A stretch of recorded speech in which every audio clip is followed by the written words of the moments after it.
آپ علیہ السلام کا ارشاد ہے مجھ سے پہلے جتنے انبیاء آئے ان سارے انبیاء نے دجال سے ڈرایا ہے۔ دجال بہت بڑا فتنہ ہے، اس کے سامنے ٹھہرنا بڑا مشکل کام ہے۔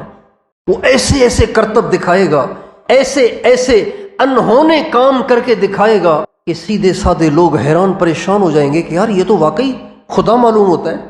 اور جو اس کو خدا نہیں مانیں گے ان کو جادو کے زور پر اپنا گرویدہ بنائے گا۔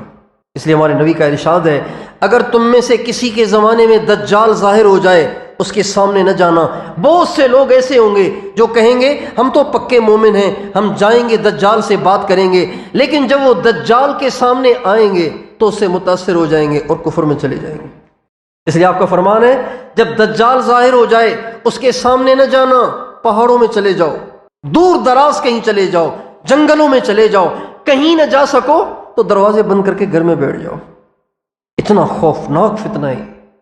پھر آپ نے فرمایا میرے بعد اگر دجال ظاہر ہوا تو اس زمانے میں میری امت کو دجال سے بچانے والے نیک لوگ ہوں گے۔